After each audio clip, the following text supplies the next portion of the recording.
então, hoje, nesta terça-feira, 23 de agosto de 2022, vamos falar sobre o tema proposto, que é o mal e o remédio. Eu digo o tema proposto porque ele efetivamente foi proposto. E cá estamos. Então, o tema de hoje é intitulado O Mal e o Remédio, que consta no número 19, no item 19 do capítulo 5 do Evangelho segundo o Espiritismo. O capítulo 5 é intitulado Bem-aventurados os aflitos e vem de encontro a uma passagem do Evangelho referente às boas-venturanças que foi proferida por Jesus no Sermão da Montanha. Este ponto 19 foi ditado e são orientações do Espírito Santo Agostinho em Paris, 1863. Ora, o mal e o remédio trata de uma questão do rol de aflições que vivemos neste mundo de provas e expiações, a tal escola em que o Pedro acabou de falar. E para dar início a este trabalho, eu vou citar aqui alguns pequenos certos do ponto 19, daquelas partes que eu acho que se enquadram muito melhor aqui tópicos, em que ele diz-nos: a vossa terra é por acaso um lugar de alegrias, um paraíso de delícias?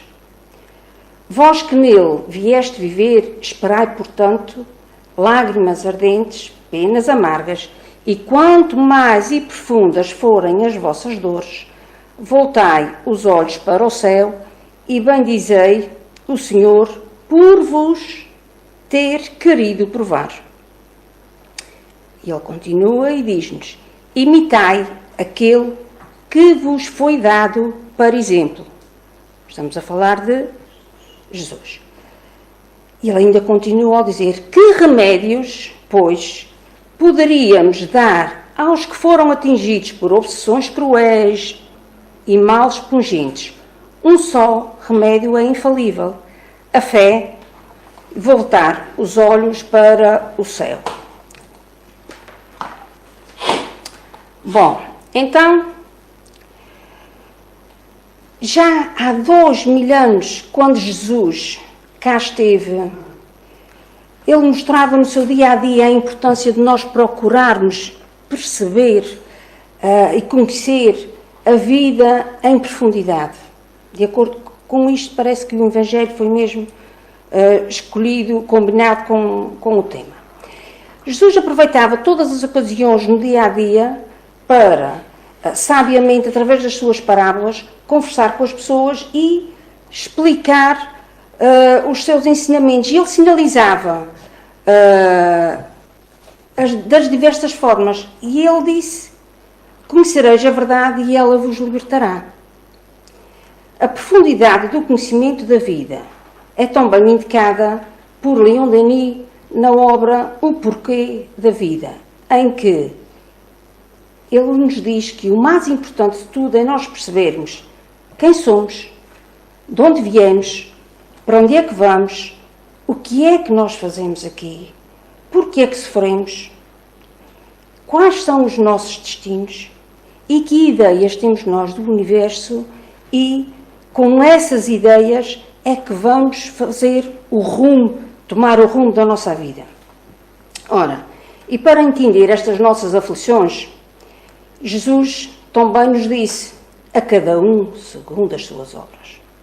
E é de acordo com as nossas obras que nós vamos procurando as soluções, vamos procurando o remédio para os nossos males. E vamos a exemplos do nosso dia-a-dia. Todos nós acabamos por ter alguns problemas, ou são problemas familiares, ou são problemas no trabalho, ou são problemas relacionados com o desemprego, ou são problemas, de várias ordens. Aqui há alguém que possa dizer: eu não tenho problema nenhum? Bom, agora eu pergunto: será que esses realmente são os nossos males? O meu mal é eu estar desempregado? O meu mal é eu ter problemas familiares? Não. Isso são as consequências. Por exemplo, quando nós temos uma dor de cabeça ou temos uma febre, isso aqui é o problema, aqui é o mal? Não, é um sintoma. A febre é um sinal de uma doença, de algo que está mal. Qualquer dor é um sinal de algo, um sinal de alerta. E o que é que nós fazemos? Vamos ao médico e, de acordo com os exames que ele assim nos faz, ele chega à conclusão e identifica qual é o nosso mal, qual é a nossa doença. E nós pegamos naquela receita e, em princípio, deveríamos ir à farmácia, aviar a receita e tomar a medicação, esse tal remédio. Mas atenção, nós estamos a falar aqui, quando estamos a falar das doenças, estamos a falar das perturbações físicas. No entanto, a doença é a cura, sob o ponto de vista em que o espírito drena, através do perispírito, drena para o corpo, os desequilíbrios que o espírito tem. E vão surgindo doenças. José Herculano Pires confirma isto na sua obra. Ele tem uma obra que é o Centro Espírita e no capítulo 10, Os Espíritos Curam. Ele confirma-nos isto assim. A cura espírita não se efetua por mais dedicados que sejamos ao espiritismo, por mais abnegados que sejamos ao tocante ao próximo. Se a doença ou deficiência que sofrermos for em si mesmo o remédio de um fato que nós precisamos. E ele ainda, mais à frente, nos diz que os interesses superiores da evolução espiritual estão sempre acima dos nossos interesses individuais, que são passageiros. Portanto, para Deus e os espíritos superiores, a doença é a cura das nossas imperfeições. E a cura é que nos predispõe para as provas que teremos que enfrentar. Mas quando nós falamos em mal, nós não estamos só a falar da doença física. Não fiquemos agora a pensar que o nosso corpo também, com a idade, vai perdendo vitalidade. Não fiquemos a pensar que sempre que a gente adoece por qualquer coisa, que tem logo a ver com as nossas perturbações. Às vezes sim, outras vezes, pronto. Agora, então, vamos pegar em exemplos concretos. Nós precisamos é de ir à procura, efetivamente, dos nossos males e tentarmos perceber e encaixar que, efetivamente, eles estão em nós. Só depois, então, é que podemos ir à procura do remédio. E aqui nós já estamos a querer utilizar algumas ferramentas, já queremos utilizar as instruções que Jesus, que foi o maior terapeuta, que já esteve aqui na Terra, nos trouxe. Ele apontou a solução para as causas. Ele não veio remendar corpos, ele veio despertar consciências. E ele trouxe, e exemplificou sempre, aquela máxima de que a cada um, e é a segunda vez que, intencionalmente, que eu vou referir, a cada um segundo as suas obras. Se não fosse assim, Deus não seria justo, de modo algum. Se não fizesse parte das nossas necessidades, se não fizesse parte da nossa bagagem, então nós estaríamos aqui à mercê de quê? Não havia futuro. Se nós não fôssemos espíritos imortais, se nós não estivéssemos aqui com uma única finalidade de evoluir, então estaríamos aqui para quê? Seria a tal ilusão que se falou aqui há bocadinho, não é? E para começar a conhecer a tal verdade que nos liberta, é preciso nós compreendermos o Criador. E a doutrina espírita vai-nos explicar muito bem o que é Deus, que é esse Pai. Mostra o que é que Ele é e o que é que Ele não é. Porque muitas vezes nós imaginamos e atribuímos tudo a Deus. Deus não castiga ninguém. E no capítulo 2 da Gênesis, está muito bem explicado Deus e a existência de Deus. E também Jesus sempre resolvia um problema a alguém, ele resolvia, mas por vezes ele alertava duas coisas. Ele dizia, a tua fé te curou. Ele sinalizava assim a importância da fé e a solução para os nossos problemas. E quando ele disse que se nós tivéssemos a fé de tamanho de um grão de mostarda, nós diríamos a esta montanha, move-te, transporta-te para ali e ela se transportaria. Ele não se estava a referir à montanha física. Estava-se a referir à montanha das nossas imperfeições, dos nossos problemas. E outra coisa que ele dizia também era, vai e não peques mais, para que mal maior não te aconteça. Quando nós falamos em pecado, pecado são os nossos erros, as nossas falhas, os nossos desvios em relação às leis divinas. Isso é que são as nossas falhas. E o que é que ele queria dizer com isso? Ele dizia, era como quem estava a dizer, olha, vai, eu livrei-te deste problema, que tu próprio deste origem, mas não voltes a dar origem, porque ele vai vir mais agravado e as consequências vão ser piores. Então, vamos passar aqui para os nossos exemplos do dia-a-dia. Vamos imaginar que um cidadão comete um crime, ele é detido pela polícia, ele é julgado pelas autoridades que aplicam as leis civis e é atribuído uma pena e ele vai para a prisão. Isto é o nosso dia-a-dia. Bom, enquanto ele está na prisão, esse tempo serve, ou pelo menos deveria ser esse o objetivo, da pessoa repensar a sua vida, da pessoa pensar quando vier para fora da prisão, como é que vai ser novamente inserido na sociedade e que ele, entretanto, tenha aprendido. Agora, este cidadão sai e, entretanto, algum tempo depois volta a cometer o mesmo crime. Novamente é detido, novamente é julgado, só que desta vez, como é reincidente, a pena a aplicar já vai ser mais tempo. E ele, em vez, vai ficar novamente na prisão. Pronto. Agora, onde é que está a causa do mal aqui? Vamos pensar. Foi da polícia que o prendeu, que o deteve? Foi da justiça que o julgou? Foi de quem? Foi dele mesmo. E qual é o mal? O que é que está por trás disto? Qual é o mal? Foi um não cumprimento da lei. Então, cá está. Nós temos as leis civis, mas também esquecemos muitas vezes das leis divinas. E a única finalidade de nós estarmos aqui na Terra é aprender a lei de Deus e cumpri-la. Não é só dizer que se aprendeu e que não se fez. Porque o que conta não é aquilo que a gente sabe, é aquilo que a gente faz. Pronto.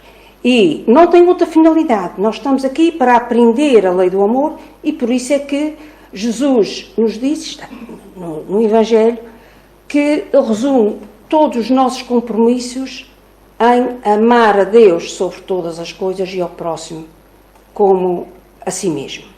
Mas como é que nós vamos fazer isto se ainda vivemos com tantas preocupações? Se ainda temos angústias, se ainda temos tormentos, se ainda vivemos momentos de cólera, de guerra, ainda não aprendemos a amar. No plano espiritual, no departamento de reencarnação, entre aspas, com a ajuda dos benfeitores espirituais, a todos nós nos foi permitido escolher as provas ajustadas à nossa necessidade. E essas provas nós passamos-las para esta reencarnação. E com vista a nós corrigirmos as falhas que nós fomos cometendo. E novamente,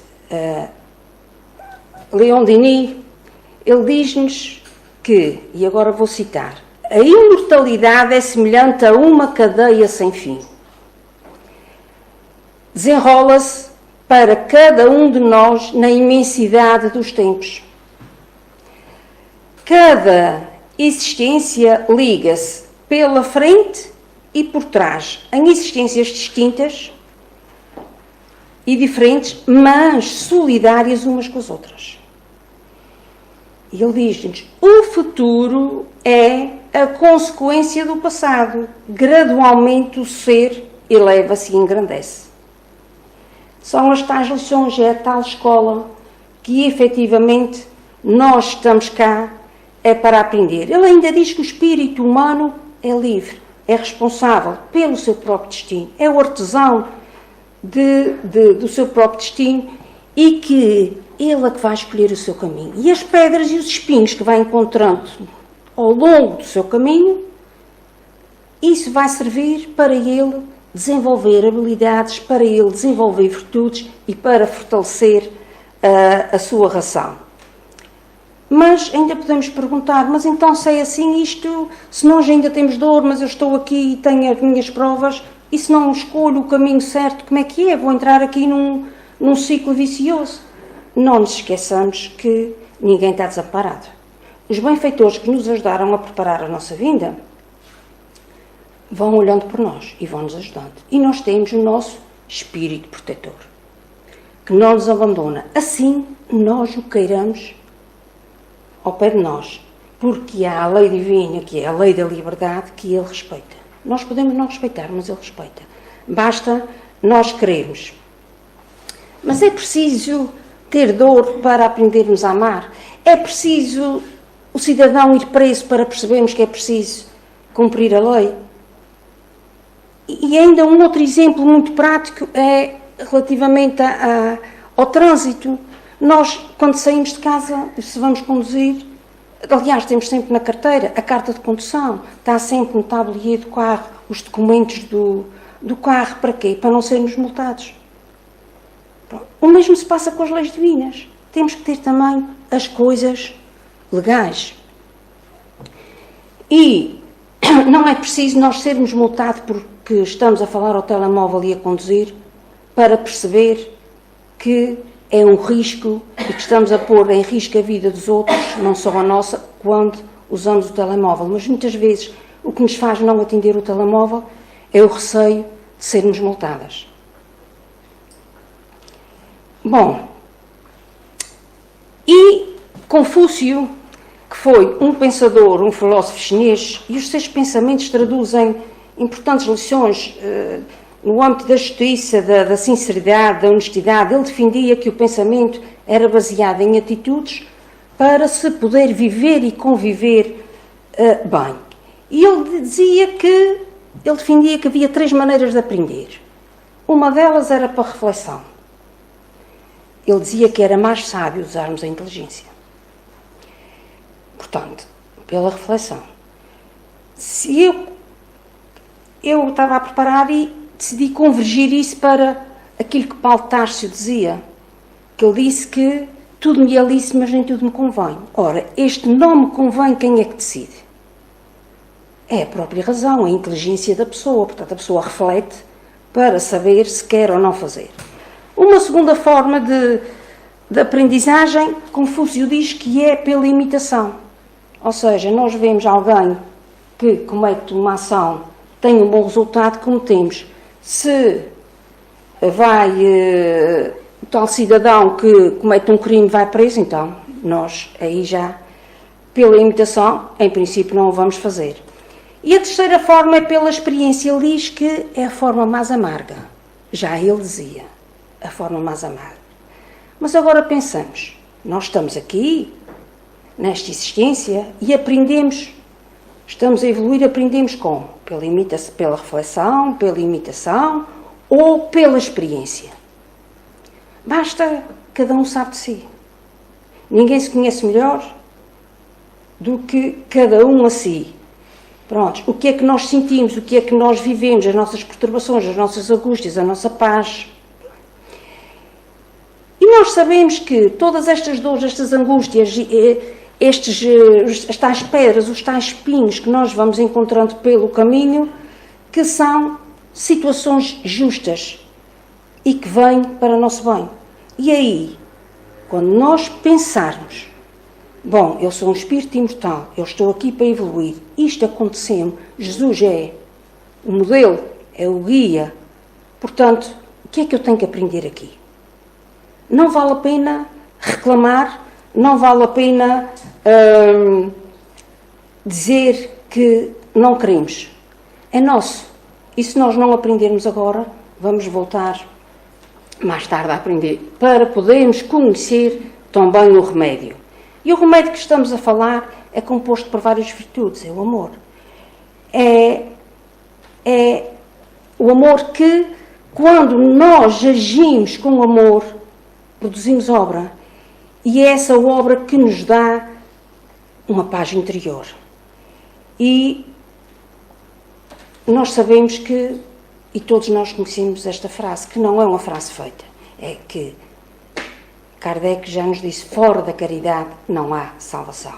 Então, quando foi questionado a espiritualidade superior sobre qual o verdadeiro sentido da palavra caridade, como a entendia Jesus, a resposta foi benevolência para com todos, indulgência para com as imperfeições dos outros e perdão das ofensas. Ora, feitas estas considerações, vemos que a doutrina espírita respeita em absoluta a diversidade humana e que cabe a cada espírita o dever, porque nós não temos só direitos, nós temos deveres, de cooperar com o progresso da humanidade, a exercer a caridade no sentido mais abrangente.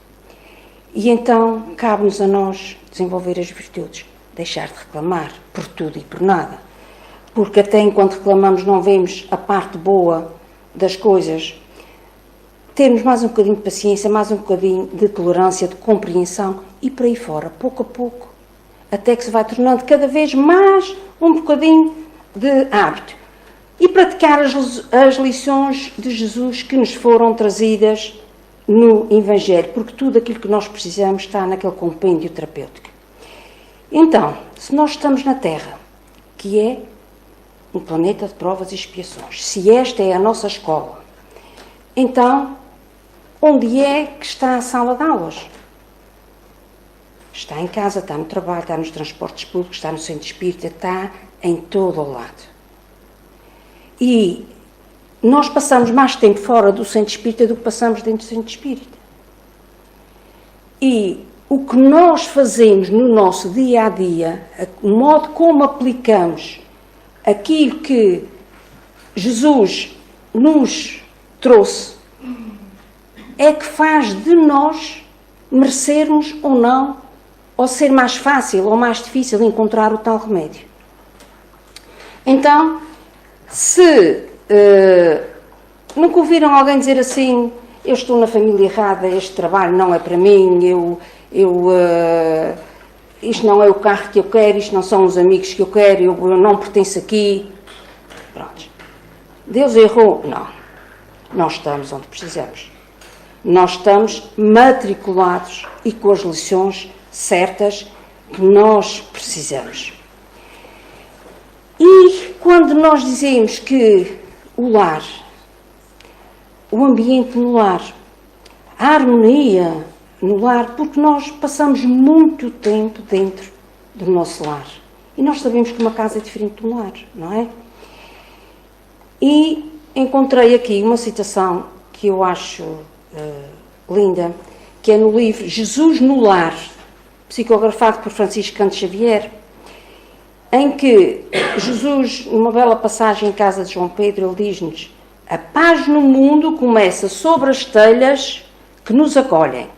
Se não aprendemos a viver em paz entre quatro paredes, como vamos aguardar a paz e a harmonia nas nações? Se não nos habituarmos a amar o irmão e o pai que está próximo, associados à nossa luta do dia a dia, como é que vamos respeitar o eterno Pai que nos parece distante? Então, a solução para a violência, a solução para as guerras, a solução para os males não está unicamente nos gabinetes dos governadores, nas legislações, como muita gente ainda pode, algumas pessoas podem ainda pensar. Primeiro está em nós. Nós é que somos, à medida que nos vamos elevando, a humanidade vai se tornando melhor. Um vai se melhorando, os outros vão se melhorando e assim, aos poucos e poucos, todos nós vamos melhorar.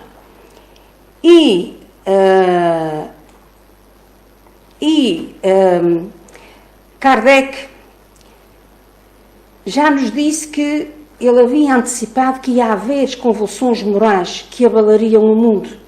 Ele previu a sucessão das várias guerras que se iam desencadear, surpreendentemente as transformações sociais a nível político, cultural, mas que estas catástrofes geológicas são catástrofes morais que abalam as nações, mesmo aquelas que aparentemente parece que estão mais firmes nos seus princípios.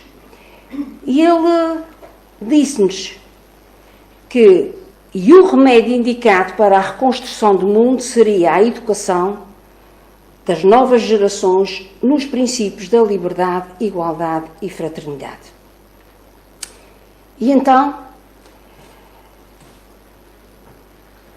nós sabemos que também nos foi dito que reconhece o verdadeiro espírita pela tendência, pelo esforço que ele faz para domar as suas más inclinações. Então, para decidir qual o remédio para as nossas imperfeições morais, é preciso nós fazermos o diagnóstico. E como é que nós fazemos? Através do autoconhecimento. Que não é fácil. E este, para mim, acho que é o maior desafio da humanidade para conquistar a paz que tanto sonhamos. Mas isto não é lírico, isto não é teoria, isto é a prática. E só com o autoconhecimento é possível nós podermos atacar as nossas próprias causas, para que não voltem novamente as consequências. Isto faz-vos sentido ou não? O problema é que nós temos o hábito de fazer o diagnóstico no outro. É mais fácil. Só que nós não mudamos ninguém.